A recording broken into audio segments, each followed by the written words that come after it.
poeirentas e brutais tempestades extraterrestres. O clima no espaço. Na Terra, o Sol dita o nosso clima. E às vezes, o faz de forma violenta. Quando frio e calor colidem na atmosfera, cuidado. Isso se aplica ao clima local e ao global.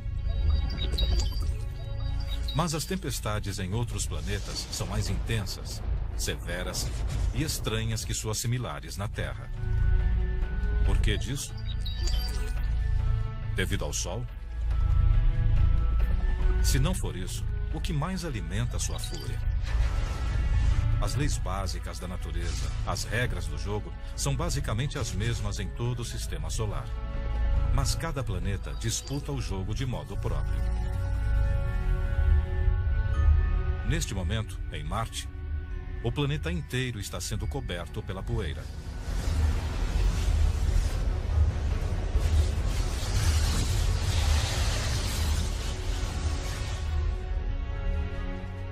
Essa tempestade global de poeira impede que 99% dos raios solares cheguem à superfície do planeta. Na verdade, é um sistema de tempestades menores, porém intensas, que levantam a poeira na atmosfera. Após seu início, o céu marciano leva meses para voltar a clarear. De certa forma, Marte possui o clima mais surpreendente do sistema solar. É raro haver um evento climático que possa afetar todo o planeta. Mas se as regras básicas sobre quente e frio são as mesmas em Marte, por que o clima é tão diferente da Terra? Para começar, Marte tem metade do tamanho da Terra. E como fica 50% a mais distante do Sol, então é muito mais frio.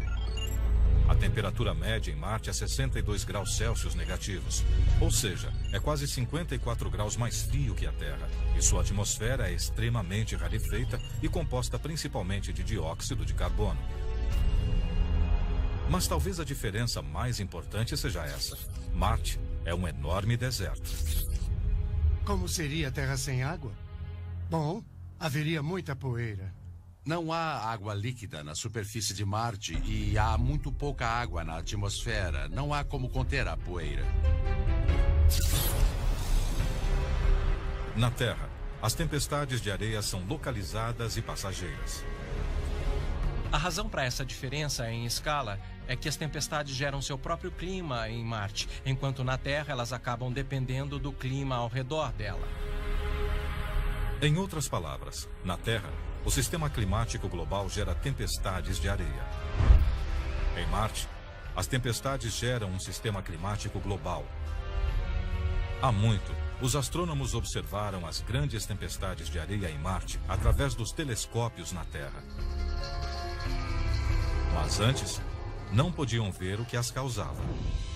Isso exigia uma viagem até Marte.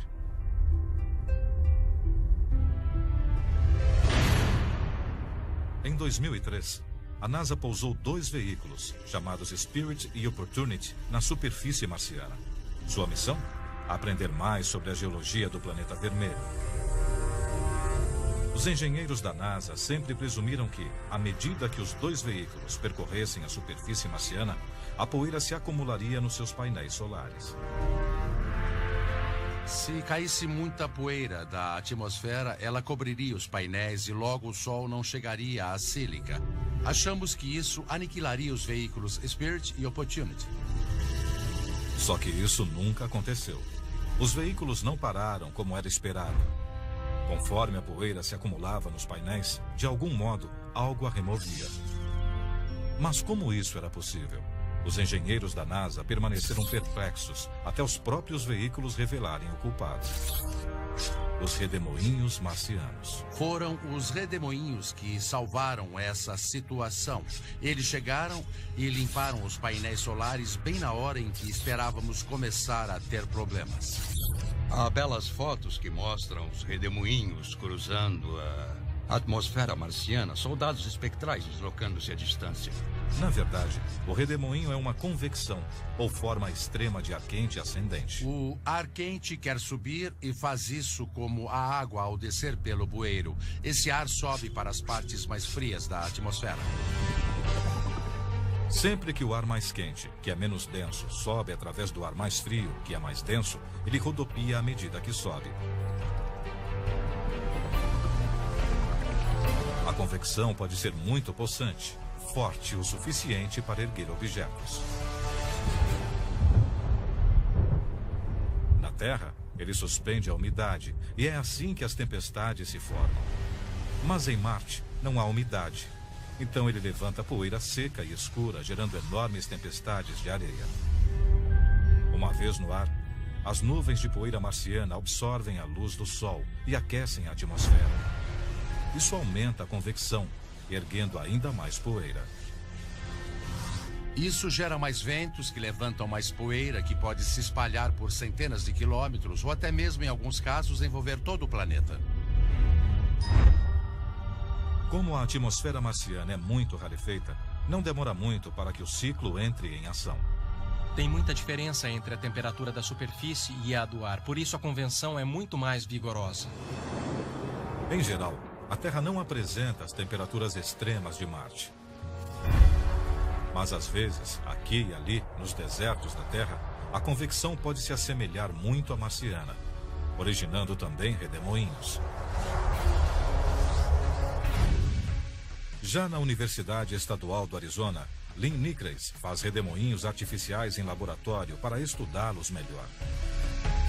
Ele usa um gerador de vórtices e substitui o gelo seco mais leve por poeira. O que ele cria não é uma réplica exata de como os verdadeiros redemoinhos se formam, mas permite que vejamos como poeira e detritos são captados. Os redemoinhos naturais se formam de baixo para cima, já os tornados se formam de cima para baixo. Então, o mecanismo é ativado gerando o fluxo de ar, e à medida que esse fluxo dos ventiladores gira para o solo, forma-se um vórtice. Em outras palavras, o gerador de vórtice, basicamente um aspirador enorme, imita a ação giratória da convecção. Repare que há uma base mais branca de onde as partículas maiores do gelo seco estão sendo sugadas. O vórtice se comprime e se expande mais acima. O centro do núcleo é onde ocorre a maior parte da suspensão. Os redemoinhos marcianos têm sido úteis, mantendo os veículos limpos, mas não estariam afetando o resto do planeta? Alguns cientistas acham que eles são tantos, simultaneamente, e erguem tanta poeira na atmosfera que juntos desencadeiam essas tempestades de areia bem maiores. Eles geram padrões de vento. Numa área tem ar quente, em outra ar frio, e o ar começa a rodopiar. Logo, a poeira é lançada sobre todo o planeta. Há dados que indicam que talvez ocorram mais de 100 redemoinhos diários por quilômetro quadrado em certas épocas do verão. O alcance dos redemoinhos pode variar de algumas centenas de metros até 10 mil metros de altura. Há redemoinhos imensos que jamais veríamos na Terra. Os grandes redemoinhos que ocorrem em Marte lembram os tornados aqui da Terra, que chegam a atingir quase 10 quilômetros. Eles são, de fato, sistemas monstruosos. Os redemoinhos da Terra não têm força para produzir esse tipo de caos aqui. Sorte nossa. Mas o que aconteceria com a Terra se uma gigantesca tempestade de areia, no estilo marciano, nos afetasse? Se houvesse tempestades de areia do porte das que há em Marte, a cidade seria envolvida por uma névoa alaranjada. A qualidade do ar é prejudicada durante a tempestade. A poeira bloqueia o sol, interrompendo a fotossíntese. Sem as plantas, não há comida. E a temperatura cai. Há 65 milhões de anos, um asteroide pode ter atingido a Terra, gerando essas mesmas condições e aniquilando os dinossauros. Elas não vão ocorrer na Terra porque a chuva e a umidade se condensam sobre as telas de poeira, removendo-as da atmosfera. E é muito difícil que haja algo assim, dadas as condições climáticas da Terra.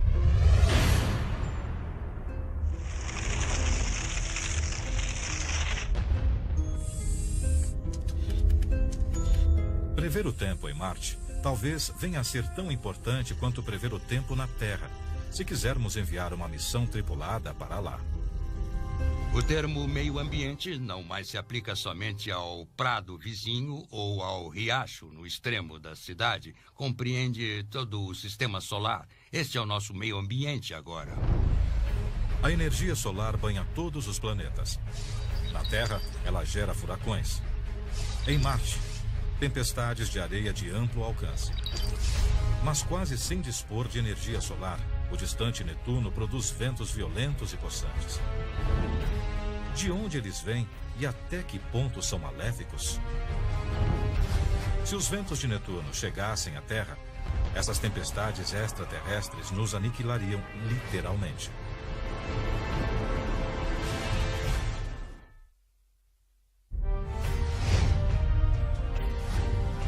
A órbita de Netuno situa-se a quase 5 bilhões de quilômetros do Sol, no extremo afastado do Sistema Solar. Pouco sabemos sobre esse grande planeta azul. As fortes correntes de ar de Netuno chegam a 2.400 km por hora em sua atmosfera superior. Mas como?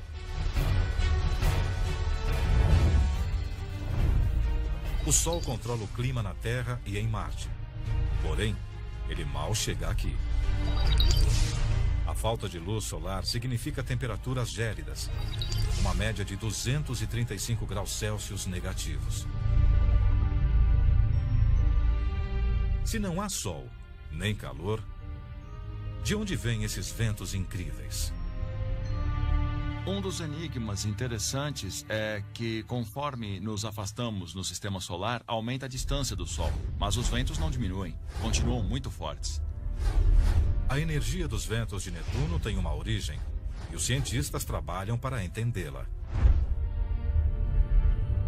A energia de Netuno, com certeza, não é alimentada pela radiação solar. Na verdade, a energia oriunda do planeta, detectada como calor por infravermelho, tem 2,5 vezes a energia do Sol. Então o planeta está gerando seu próprio calor, não do núcleo, que é composto de rocha e gelo. Mas em volta desse centro gelado, há um manto de amônia, metano e água comprimidos por uma pressão enorme que gera toneladas de calor. Embora Netuno seja frígido por fora, por dentro ele emite muito calor.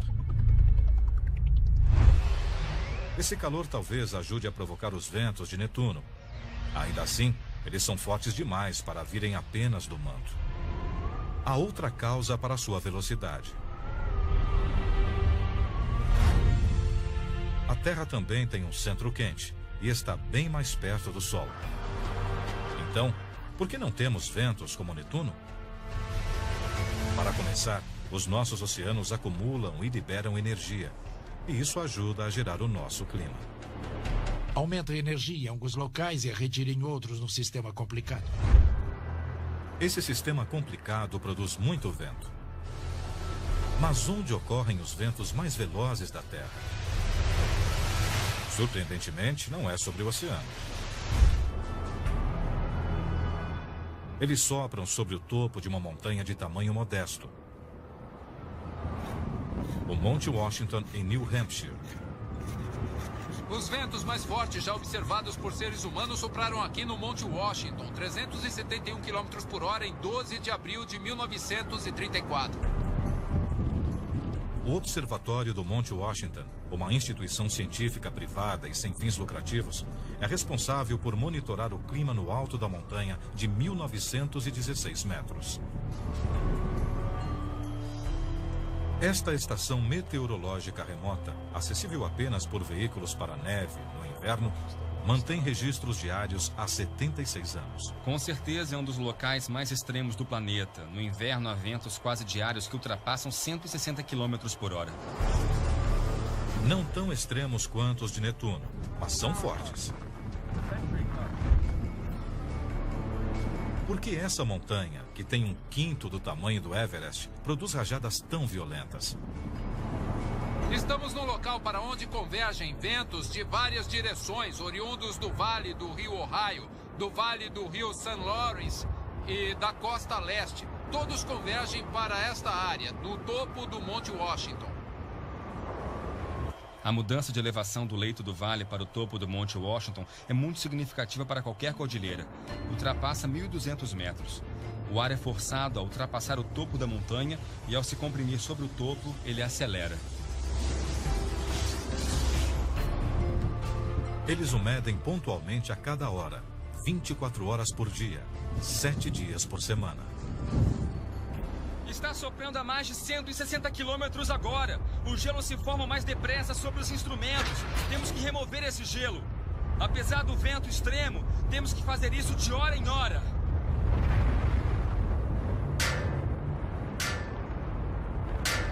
Ironicamente, a superfície irregular da Terra, que canaliza os ventos em rajadas possantes sobre o Monte Washington, acaba por derrubá-los com o tempo.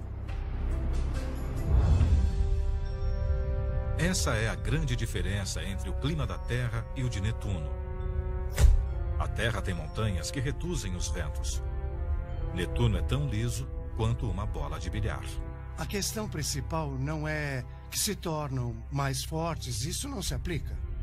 Apenas não há nada que os reduza.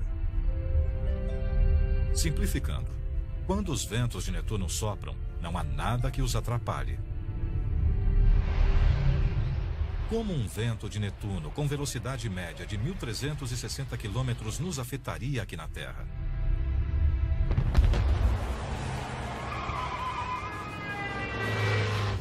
Na Terra temos ventos com força de furacão que chegam a 160 km por hora. Consideramos isso bem perigoso. Se enfrentássemos na Terra os ventos de Netuno de 1.400 km por hora, eles destruiriam tudo na superfície, arrancariam tudo. O gigantesco Netuno transforma o vento em algo extremo e quase irreconhecível.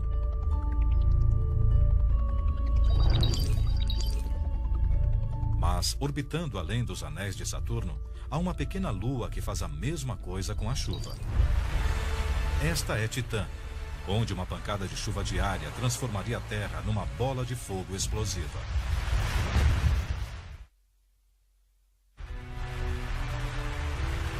O dia está nublado e começa uma chuva fraca. Aqui na Terra, você pegaria seu guarda-chuva e consideraria isso ligeiramente inconveniente. Mas essa não é a Terra. Nem é uma chuva comum. Você está em Titã, uma pequena lua de Saturno.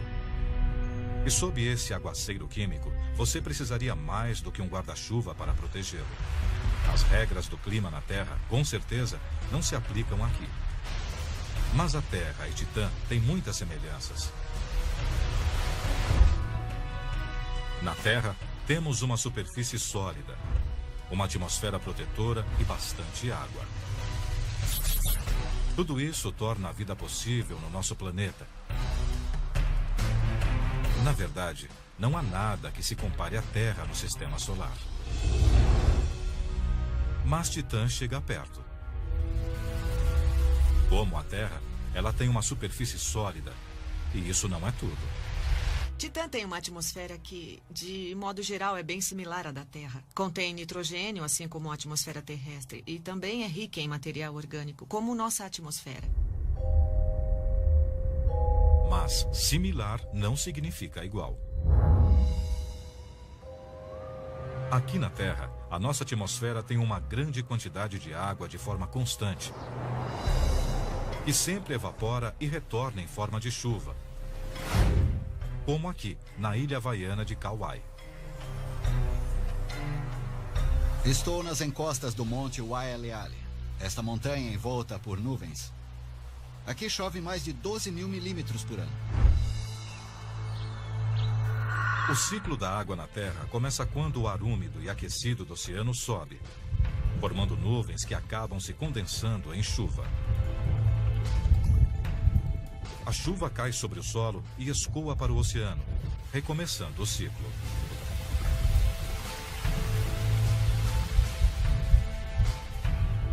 Quando a água evapora, ela absorve a radiação solar. Ao se condensar, ela libera toda essa energia na atmosfera. E essa transferência de calor ajuda a moderar as condições na Terra. A água da Terra armazena até 80% do calor do Sol, ajudando a manter a temperatura do Equador aos polos. Os cientistas teorizam que Titã possa ter água ou algum outro líquido que talvez produza um efeito similar.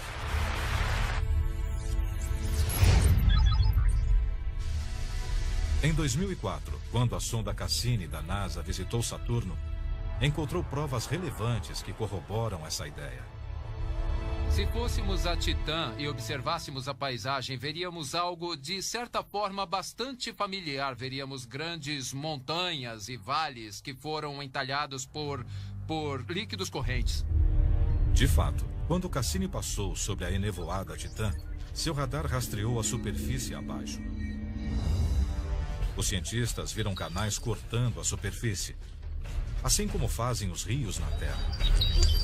Alguns com 1.400 quilômetros de extensão. O primeiro forte indício de líquido em Titã. Há grandes massas líquidas na superfície de Titã. Em nenhum outro lugar do Sistema Solar, a não ser na Terra, há algo assim. Será que a água, o líquido que entalha as montanhas e vales da Terra, também estaria deixando seus traços na superfície de Titã? Ou seria outra coisa? O problema é que Titã está muito distante do Sol. Se fosse água, estaria congelada. Faz 180 graus Celsius negativos em Titã, e as coisas lá não se comportam como na Terra. Devido ao frio intenso, o metano, que é um gás na Terra, é um líquido em Titã. Um mistério resolvido. Mas só porque o metano é um líquido na superfície de Titã, não significa que faça parte de um ciclo climático como a água na Terra. Como saber se esse metano também cai do céu de Titã? Essa resposta está envolta em mistério, literalmente. Titã é recoberta por uma espessa névoa com partículas de fumaça, semelhante a um dia ruim em Los Angeles. Apesar da névoa, a sonda Cassini mais uma vez revelou a resposta. Vemos as nuvens superiores e indícios de chuva porque as nuvens precipitam-se de repente. Hipoteticamente, trata-se de uma chuva. Chuva de metano. Achamos que Titã tem monções de metano. Também achamos que, às vezes, a chuva é tanta que pode entalhar rios e deixar grandes depósitos fluviais na superfície. As imagens do radar da Cassini também revelaram grandes mares de metano na superfície de Titã. Quando há metano líquido na superfície, num lago, por exemplo, esse metano pode evaporar e se transformar em gás metano na atmosfera. Há um ciclo do metano entre a fase líquida e a fase gasosa e entre a superfície e a atmosfera. É bem similar ao ciclo da água na Terra. Mas o metano é um gás inflamável. Então, por que Titã não pega fogo? Qualquer combustão exige duas coisas: combustível, e o metano é um combustível, e o oxigênio, que inexiste em Titã. Temos um grande recipiente de combustível, mas nenhum oxigênio para queimá-lo. É tudo muito estável. Se fizesse bastante frio aqui na Terra e isso gerasse uma chuva de metano, o oxigênio em nossa atmosfera criaria um incêndio mundial.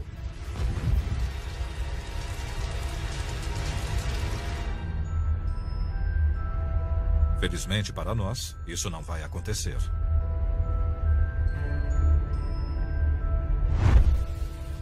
O ciclo do metano em Titã a torna estranha e familiar a nós. Considero Titã fascinante, porque todos os materiais são muito diferentes e, no entanto, esses processos geram paisagens bem similares à que vemos na Terra. Titã prova que, no que diz respeito ao clima, as aparências enganam. Em Júpiter, a questão envolve tamanho. Se a grande mancha vermelha atingisse o nosso mundo, ela faria nossos piores furacões parecerem brisa.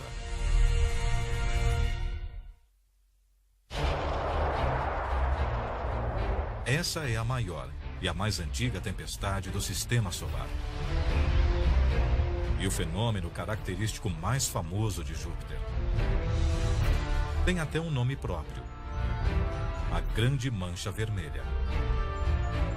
Tem 2 ou 3 vezes o tamanho da Terra. É a maior de todas as tempestades. Sabemos a respeito da Grande Mancha Vermelha no hemisfério sul de Júpiter há mais de 300 anos. Quando Galileu inventou o telescópio, após alguns anos, a Grande Mancha Vermelha foi avistada. E ainda está lá. Familiar, porém misteriosa. Ninguém sabe como a Grande Mancha Vermelha se formou. Porém, os cientistas já estão investigando sob as nuvens de Júpiter para saber mais sobre essa enorme tempestade extraterrestre. A tempestade é intensa. Com ventos de 480 km por hora, ela se ergue quilômetros acima das nuvens circundantes. Na Terra, há tempestades que parecem similares, embora menores e mais amenas: os furacões. Também conhecidos como ciclones ou tufões, dependendo de onde se formam. Eles são os ventos meteorológicos mais destruidores.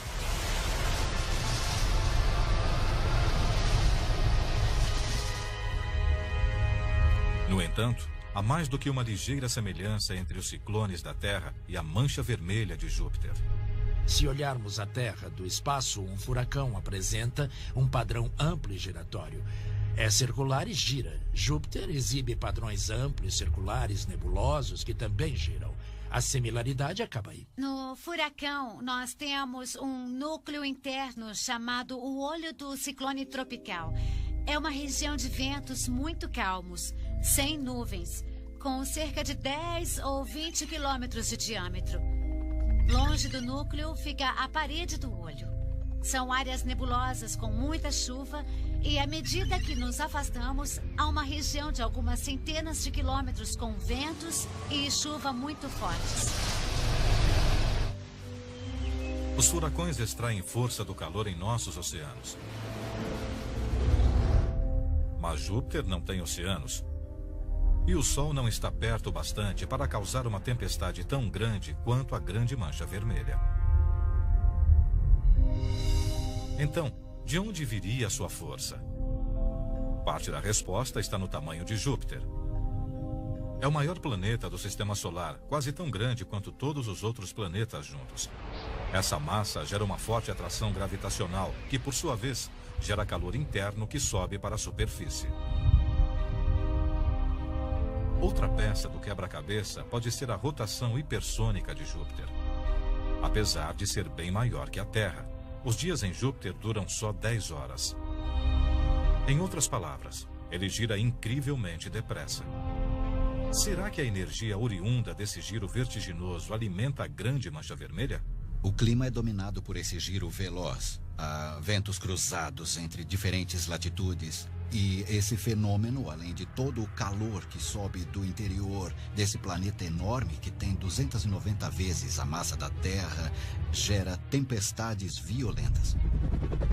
As tempestades de Júpiter e da Terra rodopiam num formato espiral familiar. Na Terra, isso se deve a um efeito chamado força de Coriolis. Estou no Polo Norte e quero jogar uma bola para um amigo que está em Los Angeles. Se eu jogar a bola nessa direção, a Terra vai girar e ela vai parar no meio do Pacífico, e não em Los Angeles. É como se a trajetória fosse desviada para a direita. Isso se chama força de Coriolis. Essa força gira as tempestades no sentido horário no hemisfério sul. Mas há uma nítida diferença entre a Terra e Júpiter. A Grande Mancha Vermelha está no hemisfério sul de Júpiter, mas gira no sentido anti-horário. Isso se deve a outros ventos possantes. Ela está sujeita a rajadas que se movem em direções opostas. Como uma roda dentada entre esteiras rolantes, elas injetam energia e momento no sistema. As correntes de ar complexas de Júpiter giram a tempestade num caos organizado. Mas a maior diferença entre a mancha vermelha de Júpiter e as nossas tempestades talvez seja a superfície sólida da Terra. Quando um furacão atinge o solo, ele se desintegra rapidamente. Seja no solo ou sobre as montanhas, seu comportamento é bem diferente de onde eles se formam sobre os oceanos aquecidos principalmente, que geram furacões. Em Júpiter não há superfície sólida. Sem nenhuma massa de terra para detê-la, a grande mancha vermelha continua girando, girando, girando. Os cientistas esperam aprender mais sobre o nosso clima, estudando essa tempestade. Na Terra, há um limite em relação ao alcance da previsão do tempo. Em Júpiter, podemos prever onde a mancha vermelha estará com meses de antecedência. É de grande valia entender o que torna o clima da Terra tão imprevisível e certos aspectos do clima em Júpiter bem mais previsíveis. Imprevisível ou não, o clima na Terra nunca se torna tão violento quanto em Júpiter. Sorte nossa, porque se encolhêssemos a grande mancha vermelha para que coubesse na Terra, haveria um desastre. Na Terra, furacões de categoria 5. Lá existem furacões de categoria 10. Não sobraria muita coisa. As tempestades extraterrestres são bem particulares em cada parte do nosso sistema solar. Até mesmo em nosso vizinho mais próximo, Vênus, dizem que somos planetas irmãos. Felizmente, a semelhança não inclui o clima, senão ficaríamos gravemente queimados.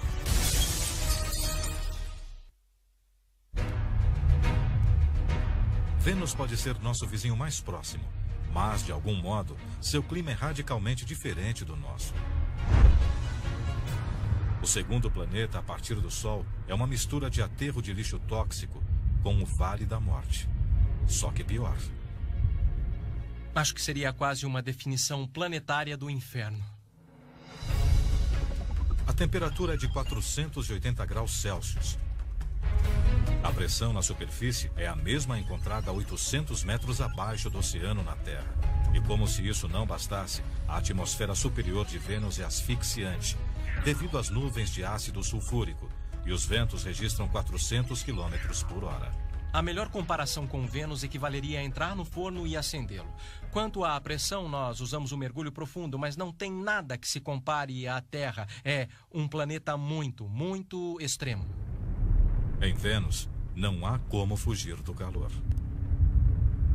Se criássemos um hotspot em Vênus, a atmosfera opressiva tomaria o calor e o espalharia.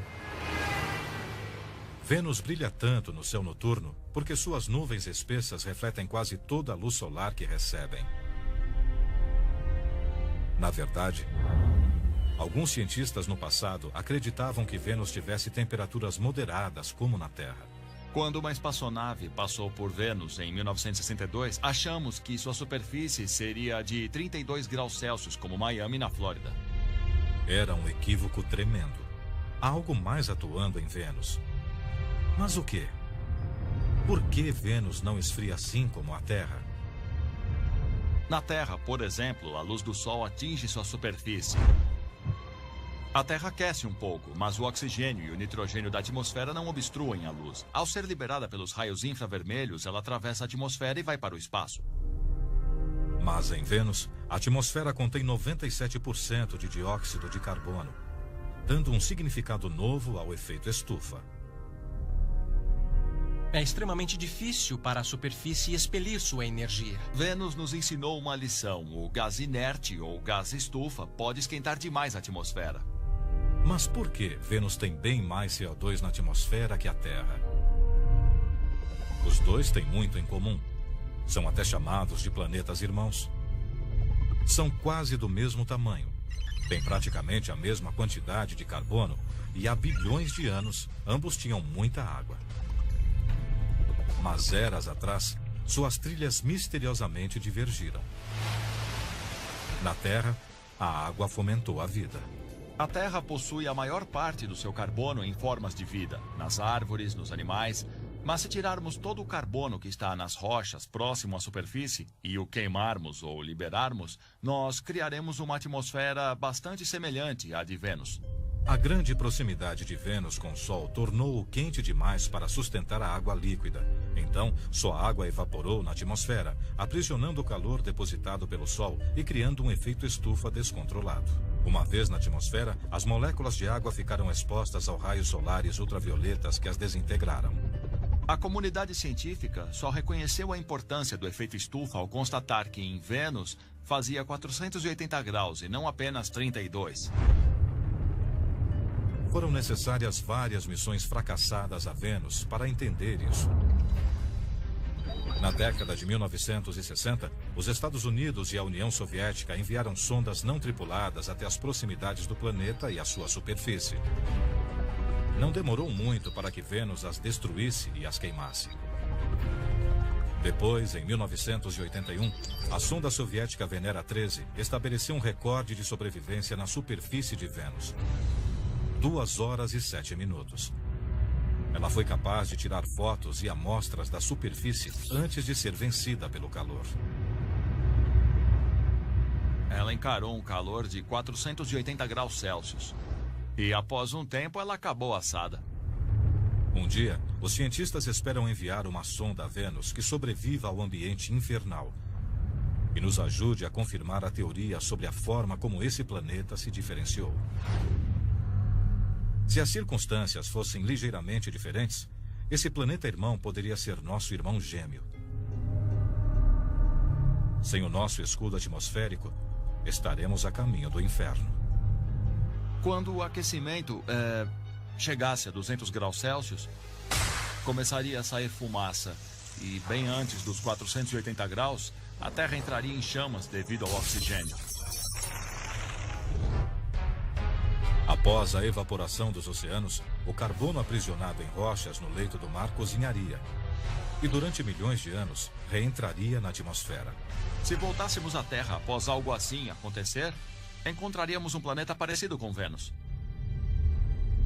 Estamos muito longe de uma mudança tão drástica, mas é desalentador olhar para o planeta irmão da Terra e constatar a trilha tão diferente que esse planeta percorreu. Então, forças cósmicas transformaram Vênus num churrasco planetário. Mas, nesse mundo violento e tempestuoso, o tempo e os elementos geraram algumas das tempestades mais fortes já registradas. Bem-vindos a Saturno.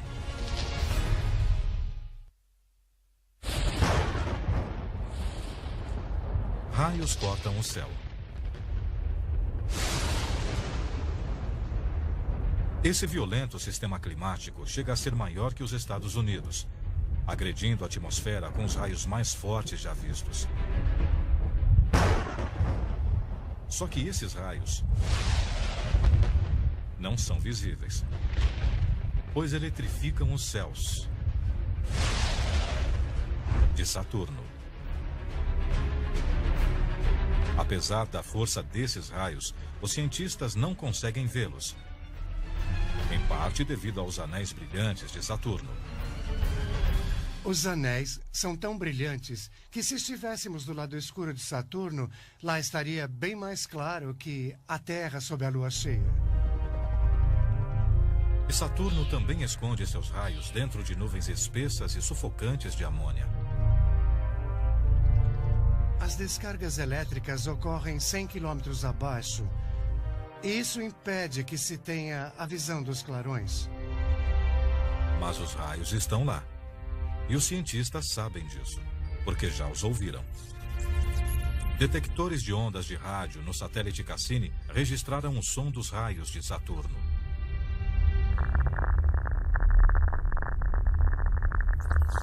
Dá para você ouvir a estática causada pelo raio, assim como num rádio AM aqui na Terra.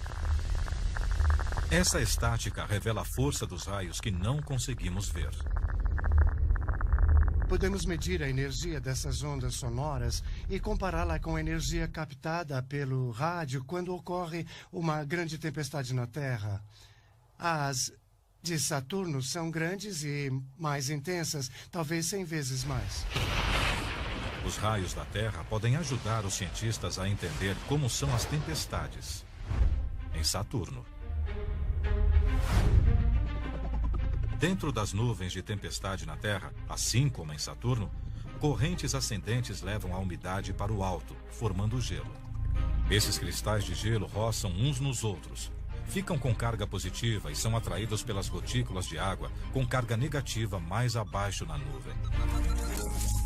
Isso prepara o terreno para uma descarga de energia potencialmente forte. Após a separação das cargas que se acumulam intensamente, há quem pense que a força possa chegar a 100 milhões de volts. E a nuvem precisa liberar essa energia. Em Saturno, ocorre o mesmo numa escala muito maior. Na verdade, as descargas são 100 vezes mais fortes que as da Terra.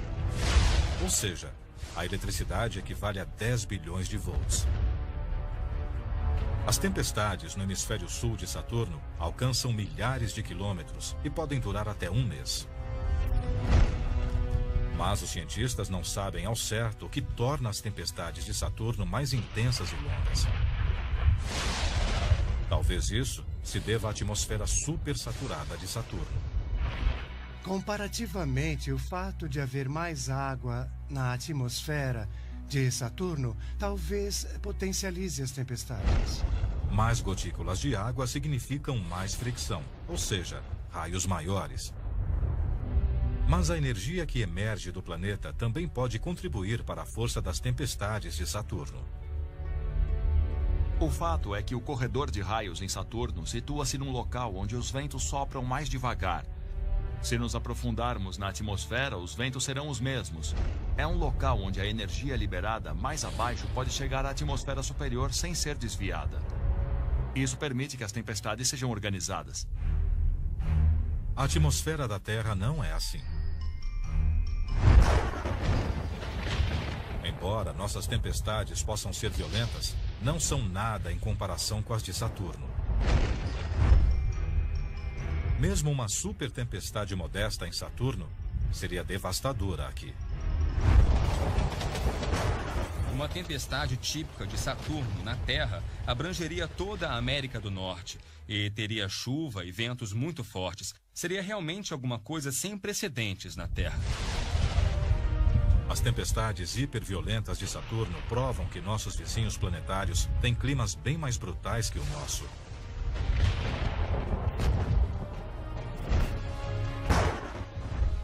Mas as leis da física que criam as tempestades de Saturno são as mesmas leis que criam o nosso clima. Grandes tempestades de areia, ventos implacáveis, raios mortais, furacões violentos e calor escaldante. Conforme aprendemos mais sobre as condições extremas de outros mundos, compreendemos como o nosso planeta imprevisível funciona. E o que enfrentaremos se e quando nos aventurarmos por outros planetas e desafiarmos suas estranhas tempestades.